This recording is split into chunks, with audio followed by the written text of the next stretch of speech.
আদিত্যর মনে সন্দেহের সৃষ্টি করে সুদীপাকে বাড়ি থেকে বের করার ফন্দি করলো কুন্তলা। এমনটাই আসতে চলেছে অনুরাগের ছোঁয়ার পরবর্তী পর্বে।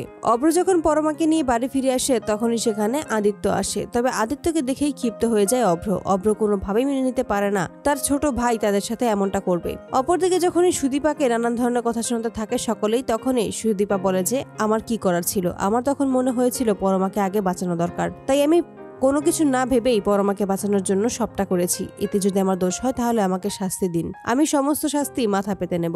ঠিক সেই মুহূর্তেই আদিত্য সবাইকে জানিয়ে দেয় যে সুদীপার কোনো দোষ নেই। কোনো পুরুষ পুলিশকে ফোন করেনি, পুলিশকে ফোন করেছিল একজন মহিলা। এটা শুনেই ঘাবড়ে যায় সঞ্চারী। তখন রূপা বলে ওঠে, এই সঞ্চারী মেয়েটাই পুলিশকে ফোন করেছিল, এটা আমি জানি। এতে করে অবাক হয়ে যায় সুদীপা বলে, হঠাৎ করে উনি কেন সঞ্চারীদির নামই বলছে, কেনই বা অন্য কারো নাম বলছে না? তাহলে সত্যি কি সঞ্চারীদি ফোন করেছিল?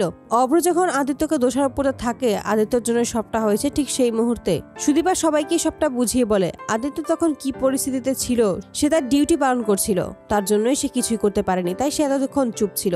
অবশেষে সুদীপার কথার সময় সমস্তটা বুঝতে পারে যে সত্যি তখন আদিত্যর কিছুই করার ছিল না। অপরদিকে দেখা যায় ইন্দিরা ইচ্ছে করেই সুদীপার আদিত্যকে একসাথে রাখার চেষ্টা করে। ঠিক সেই মুহূর্তেই আদিত্যকে সুদীপা জানিয়ে দেয়, শুধুমাত্র মায়ের কথাই আপনার এখানে এসেছি, আমি এখান থেকে চলে যাব, আপনার কোনো অসুবিধা হবে না, আপনি আপনার ঘরে নিজের মনের ইচ্ছা মতো থাকতে পারেন। তবে এইসব কোনো কথা না শুনেই আদিত্য শুধু প্রীতমের সাথে সুদীপা ছিল এই কথাই ভাবতে থাকে। তখনই সুদীপা বলে, আপনি কি আমায় কিছু বলতে চান?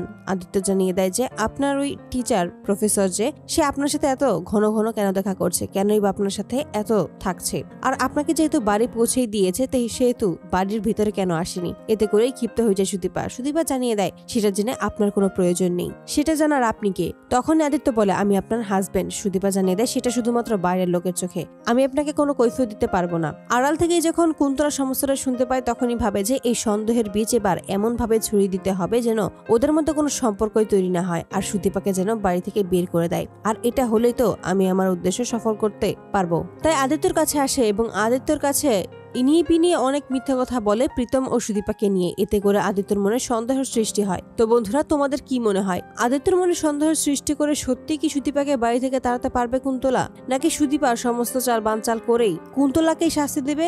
অবশ্যই তোমাদের মতামতে জানিয়ে যেও। আমাদের এই ভিডিওগুলো ভালো লাগলে অবশ্যই চ্যানেলটি সাবস্ক্রাইব করে আমাদের পাশেই থেকো। ধন্যবাদ।